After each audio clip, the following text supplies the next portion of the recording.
Good morning, District 56. Welcome back to our spring conference. I have the pleasure of introducing Carol Caraway. Carol joined Toastmasters in 2007, where she served in all club roles and roles in the district, with the exception of Club Growth Director. She continued to push herself to achieve more and to lead by example. She has had many citations and awards bestowed on her, but none will ever compare to the honor and reward of serving as District 56 First District Director.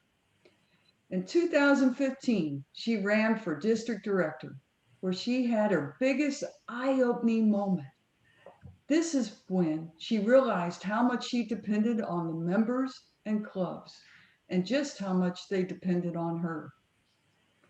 Toastmasters has made her the leader she is today and shows the program, if followed, is where leaders are made. Like most programs, the more you put in, the more you get back. Early on, she learned to say, "Yes, I can," for everything and anything to do with Toastmasters. Every year that she has been in Toastmasters, she has enjoyed committing herself to the members of this district, as well as coaching clubs, mentoring members, and sponsoring new clubs. That's involvement, that's Toastmasters, that's practicing. Yes, I can. Please help me welcome your facilitator for today's session, past Distinguished District Director, Distinguished Toastmaster, Carol Caraway. Thank you, Madam Program Quality Director and District Director-elect, Joe Ido. Thank you so much. I'm so thrilled today to be the facilitator for our next presenter keynote. We are all surrounded by leaders at home, at work, at church, school, government. The list goes on and on. But how often do you ever look at those leaders and say, that's the leader I want to be? We are in such a need for great leaders, but what makes a person a leader that others want to follow?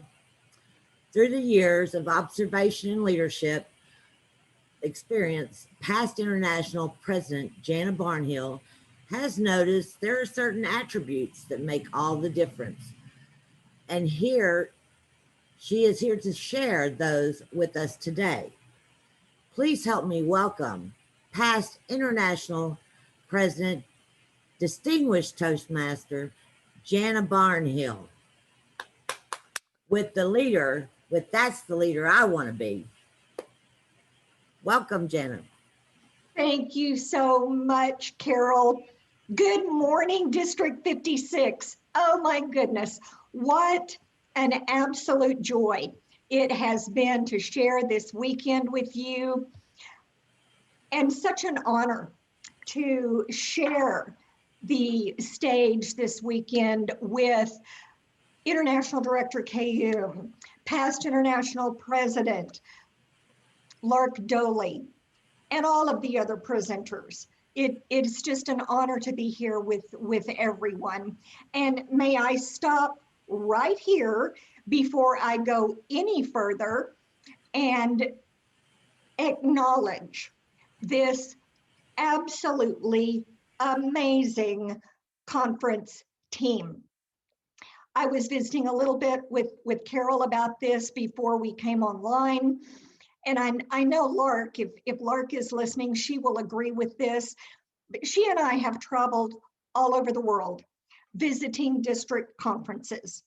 And I want you to know that when it comes to preparation and hospitality and sincerity, you in District 56, I don't think anybody holds a candle to you. It is, I was telling Carol, it's in your DNA. Whatever you do, you go above and beyond. And for this to be your first virtual conference, you knocked it out of the park. So I know all of you are on mute, and I don't know if you have control over that, but could you all please just give a huge shout to Carol and Joe and their entire team, all of the tech people, every person who has worked on this conference. Give a huge shout and the loudest applause you can give, because they deserve it.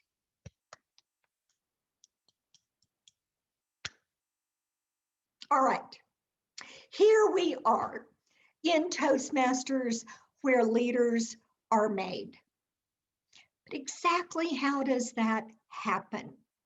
Is there some special formula that we can just follow and all of a sudden we're a great leader? Well, my response to that is, of course, no. Friday evening, we heard Lark present us with 7 golden leadership principles, and I agreed with everything she said. Last weekend, I was speaking in District 64 in Winnipeg. Well, I was in Lubbock, but the conference was in Winnipeg. And I had the pleasure of hearing International Director Harold Osmondson deliver tips on leading in turbulent times. And I agreed with everything he said, and they were all different from what Lark said. And now here I am this morning to offer you still some different principles, ideas, tips on how you can be the leader others want to follow.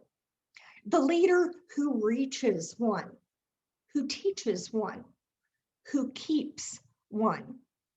And the first thing that I would offer you is a great leader must be a person of integrity. I know there are many definitions and quotes on leadership and integrity, but Warren Buffett said this. He said, when you are looking for someone to hire, and I would say it applies to be a leader, look for someone with integrity, intelligence, and energy. If they lack the first, the other 2 will kill you. Now, why is that? Because integrity is the very foundation for everything we do. I don't know how many of you grew up going to Sunday school or vacation Bible school or church camp. I'm guessing many of you did. I did. And I thought it was so funny when I was thinking about this presentation, a song popped into my head that I had not thought of for years. It's a song we sang in those venues. And it's a song about a wise man and a foolish man. And oh, how I wish I could see your faces, because I bet that there are a lot of smiles out there right now because you know the song I'm talking. I bet some of you are even already doing the animation, but it's a song about a wise man who built his house upon the rock. And the rains came down and the floods came up. And what happened to that house? It stood firm. Then there was the foolish man. The foolish man built his house where? On the sand. And the rain came down and the floods came up. And what happened to that house on the sand? It went splat. Now, I should have called in advance. Okay, number 1, you are welcome for me not singing that. What I should have done is called in advance and asked Pam to sing it for us in her gorgeous voice, because I bet she knows the song. But 2, I know that's a children's song, but what a perfect analogy for integrity. If you are a leader of integrity, you will stand firm no matter what.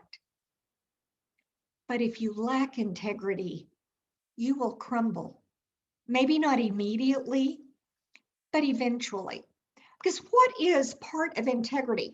Part of integrity is that your yes is yes and your no is no.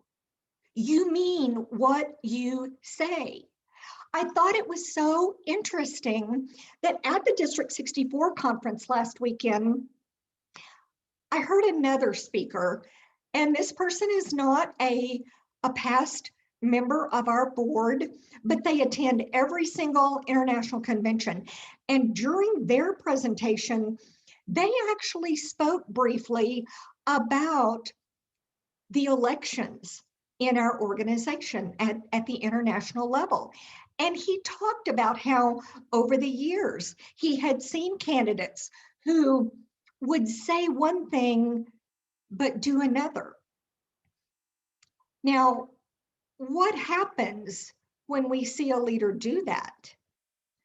We lose our trust in them, right? My daddy used to always tell me, baby, if you ever do anything that causes anyone to not trust you, it can take forever to get that trust back. More recently, I actually read it phrased another way, and I'm sorry there was no name to give credit to, but what I read was trust takes years to build, seconds to break, and forever to repair. Ladies and gentlemen, I want to be a leader whose foundation is integrity, who people know my yes is yes, my no is no, and they can trust me no matter what, because that is a leader who will reach one, who will teach one, who will keep one. And the next thing I would offer to you is that a great leader has a shared vision. I mean, what is the very definition of leadership? John Maxwell says that a leader is one who knows the way, goes the way, and shows the way. He or she knows the way. A great leader is a person who has a passion for the organization, for the people, and they are concerned about where it's going in the future, and they have a plan to get there. Just ask Lark or Mohammed how many countless hours are spent by the Strategic Planning Committee and our full board of directors planning our future, formulating our strategic plan. Now, let's say that they have completed that plan. It doesn't do anyone any good if they take that plan and just file it away in their documents. What are the chances that the organization would ever arrive at that destination they are looking for? Zero, because no one else knows the way. So a great leader first knows the way, and then they immediately begin to go the way. They lead by example. Have you ever been on a team where the leader expected the team to do all the work? Or have you ever been on a team where the leader would tell you to do one thing, but he or she did another? I love to tell this story on Bob, my late husband. And Lark, if you're listening, don't you know that he and Roger are up there having their own conference this weekend? But I love to tell the story about when Bob was an area governor. He was, in retrospect, he was still just a baby Toastmaster. He was green. And in all fairness to him, he had not been trained on this thing I'm about to talk about.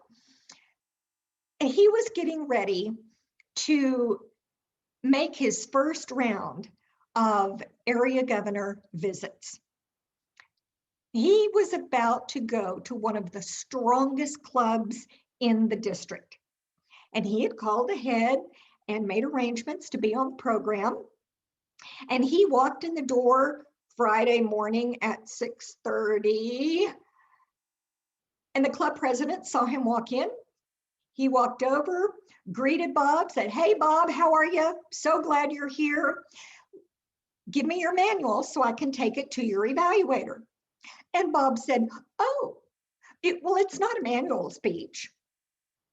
That club president looked at Bob and said, "Then you're not speaking." And good for that club president. You think about it. Area directors, division directors, what is your responsibility? To help your clubs achieve excellence. And they do that by working the program. If you're not working the program, how can you ask them to?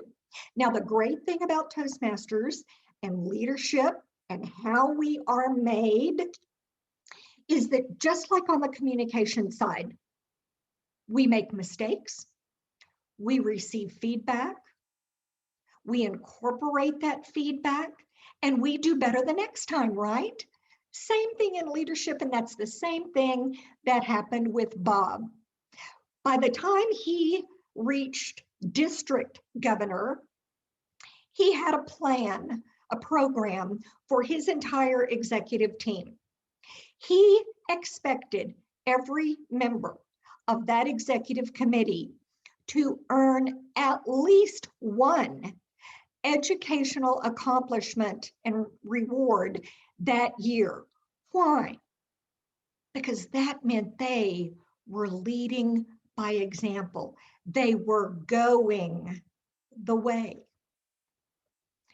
So a great leader knows the way, goes the way, and then he or she shows the way. And we do that through communication. Lark talked about communication Friday evening. That communication must start day one and continue throughout your entire journey. It must be constant. Something else I learned from Bob, and I loved to watch him train district leaders, and he would always talk about this. And he would say, you have to repeat your vision, your goals, where you are going, what the way is. You have to repeat that so many times that when you feel like you are about to be sick of hearing yourself say it so many times, here's what you have to remember. That is the first time that someone on your team is getting it. That is their aha light bulb moment where they are just understanding for the first time, okay, now I know the way. So you can never repeat it enough. A great leader knows the way, goes the way, and shows the way. And that is the kind of leader who will reach one, teach one, and keep one. Now, I will say that just because you have this shared vision doesn't mean that it happens automatically. That would be too easy. But a great leader will stay laser focused on that vision and make corrections when necessary. But you have to stay focused. I can remember, and I know Lark shared this same experience, when I was visiting district conferences all around the world the year that I was international president. At every one of those conferences, we find some time as international president to sit down with the senior leaders of that district and just find out how things are going. And we ask questions. And of course, we know the answer to these questions. But I can remember sitting there and with the senior three, visiting with them. And I can remember asking them, okay, where do you stand on distinguished clubs?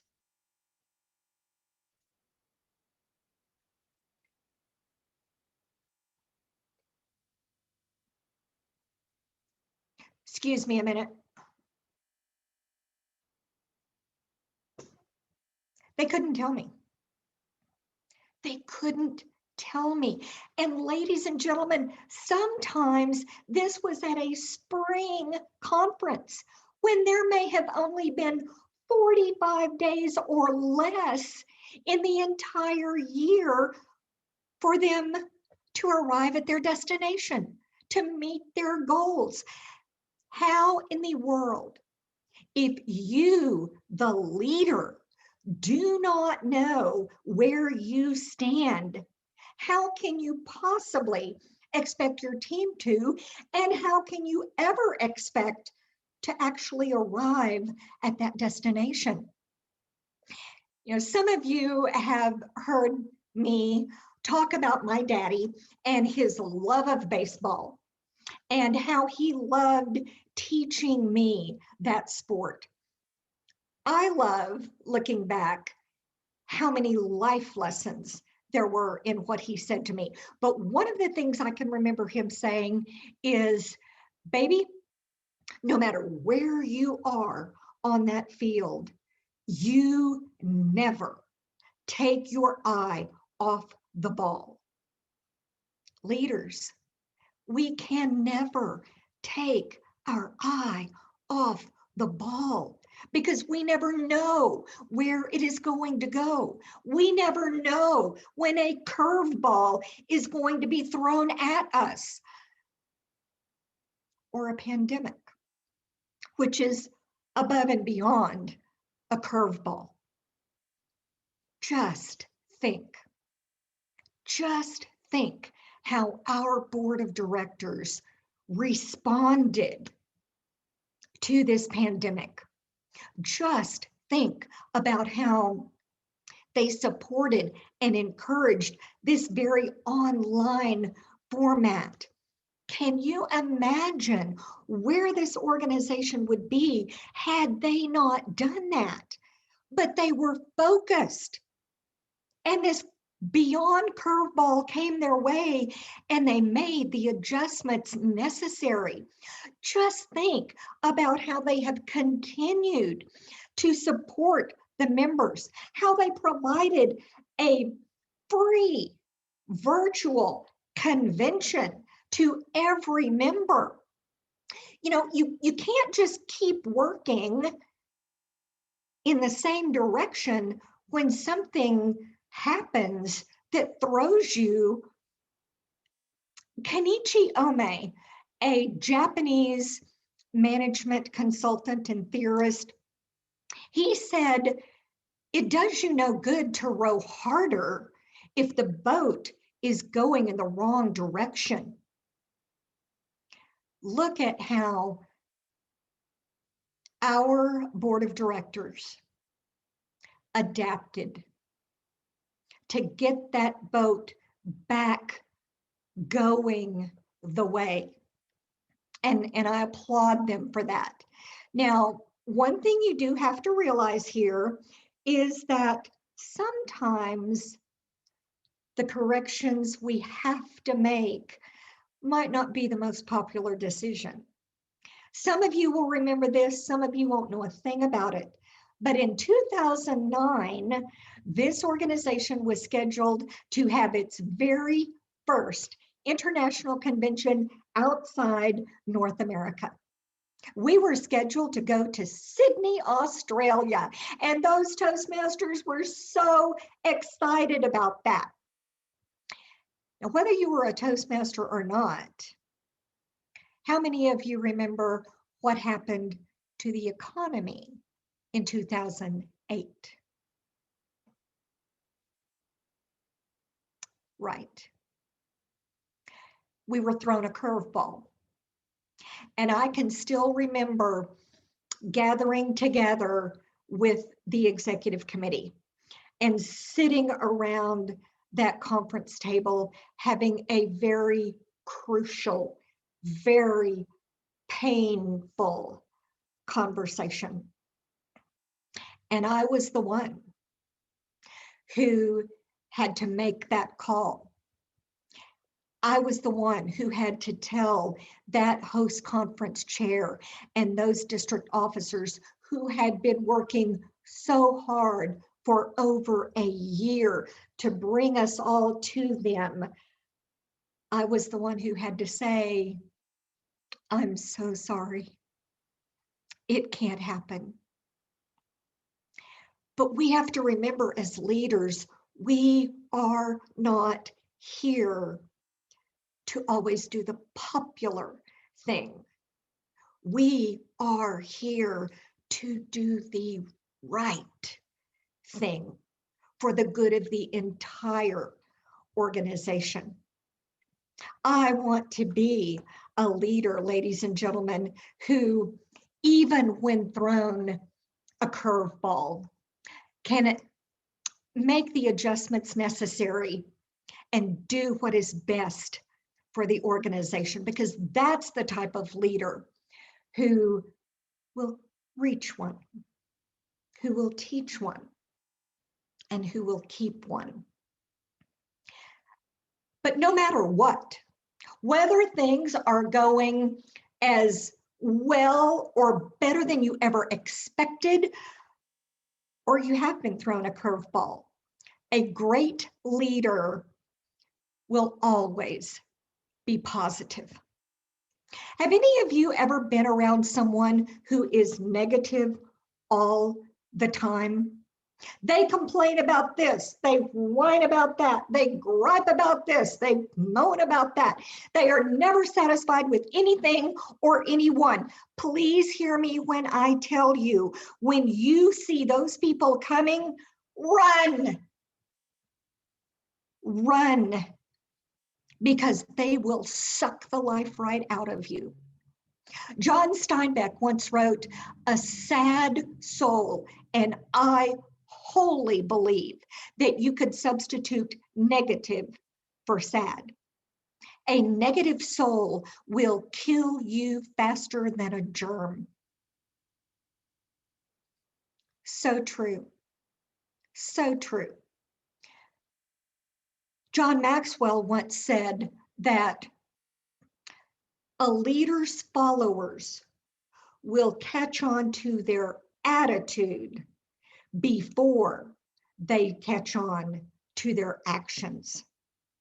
Oh, ladies and gentlemen, I want to be a leader who is seen as someone who is positive, realistic, but positive, and who will positively lead no matter what the situation, because that is a leader who will reach one, who will teach one, who will keep one.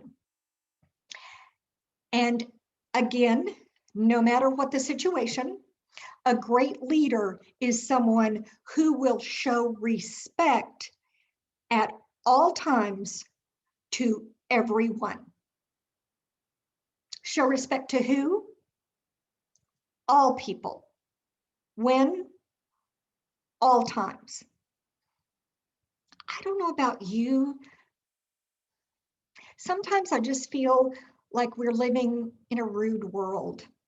You ever feel that way? Carol and I were kind of having that conversation the other night. It's like I heard the other day, this elderly woman stepped onto a crowded bus and a man got up to give her his seat and she fainted. And when she came to, that man was leaning over her and she looked up and she said, "Oh, Sonny, thank you." And he fainted. In all seriousness, could the world not use a little more kindness, a little more respect? You know, I just came off of serving 2 years, 1 year as co-chairman, the next year as chairman of our International Disciplinary Committee. Thank you, Lark. Lark is the one who appointed me to that position, and truly, Lark, it was an honor to serve there. But how many of you even knew we had such a thing? That Toastmasters International had to have an international disciplinary committee. Now, obviously, that the details of that are confidential, and I can't speak to anything specific, but I can tell you that we have had to conduct hearings because of members being so blatantly disrespectful to other members.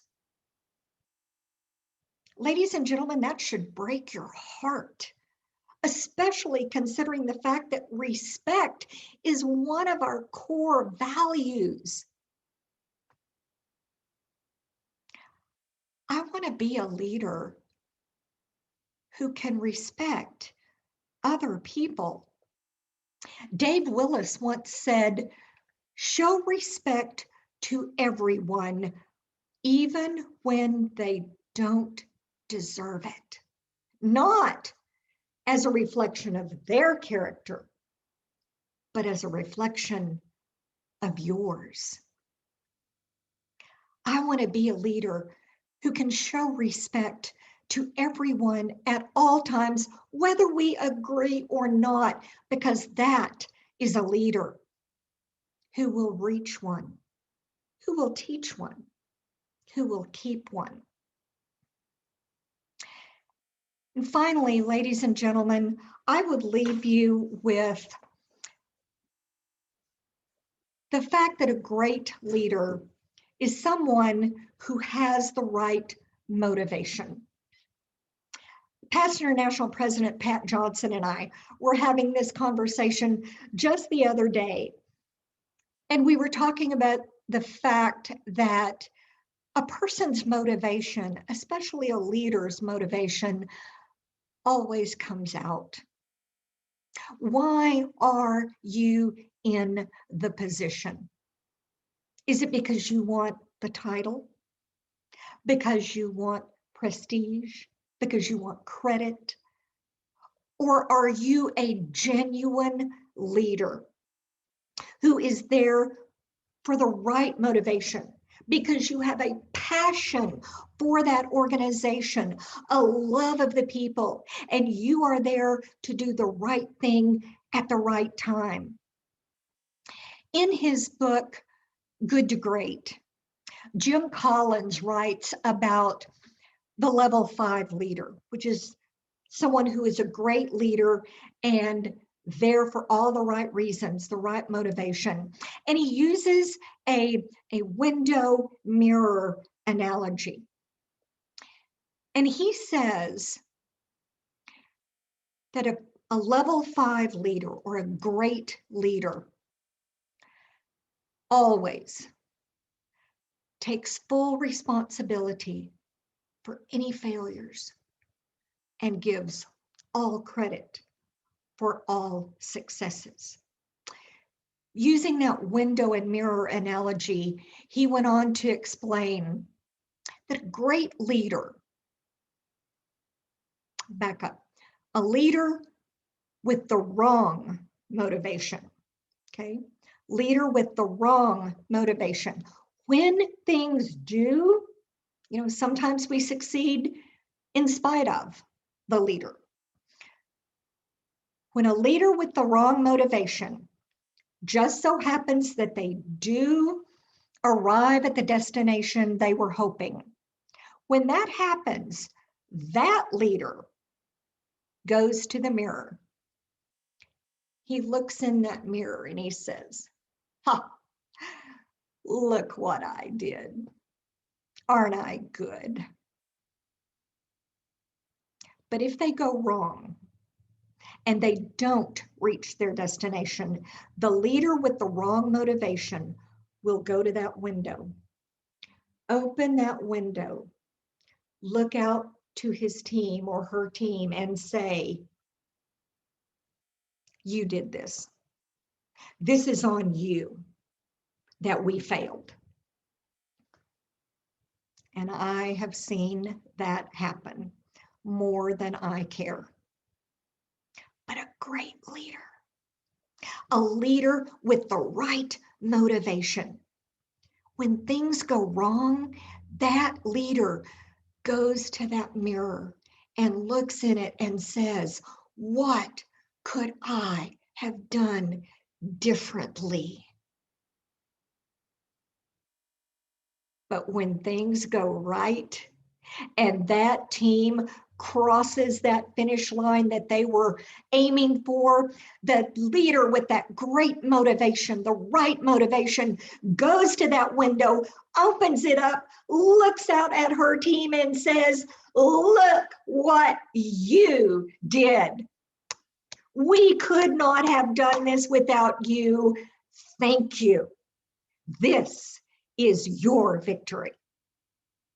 Fellow Toastmasters, that's the leader I want to be, because that is the leader who will reach one, who will teach one, who will keep one. District 56 Toastmasters, I am still a leader in the making. I know that I have stumbled on some of the very items I have talked to you about today. Some of these ideas and principles I have stumbled over, but I will keep working because I know that a leader whose foundation is built on integrity, who has a shared vision, who knows that way, goes that way, shows that way, focused on that way, being positive and realistic, always showing respect, and always giving credit to where credit is due. My friends, that is the leader who will reach many, who will teach many, and who will keep many. And I don't know about you, but that's the leader I want to be. Carol? Wow, Jana, what a inspirational and motivating message, and showing us the leader we want to be. Thank you. Thank you so much for joining us today. We appreciate you being here as always. And I want to show, we sent you a special gift as a token of our appreciation. And you already, it was mailed to you. And so we want to show our district what we sent to you. Look at that sweet little dog. Oh my goodness. I could not believe it. I could not believe it when I opened that package, and I just had to get that picture of her in there with them. So what a special treat that was. And again, it just speaks to your generosity. So thank you so much. That is from your district, and we appreciate you so much for being here. And let's give her a big round of applause, everyone. So much, so well deserved. We loved having both you and Lark here with us this weekend. You both showed us really true leadership and what that looks like. So thank you so much. I want to encourage all of y'all to not miss the last session of our conference today. It's going to be the leadership panel, where it'll be moderated by our very own godmother of District 56, Pamela McCowan. So it should start at 10 o'clock. Y'all want to be there. If you're not there, then you're missing out on the great advice of not only Lark and Jana, but our International Director, Mohammed Q, and our very own District Director, Rose Williams Bradford. So please make it a point to be there, and we'll see you then. Thank you so much. Thank you, Jana. Thank you, Carol, and everyone.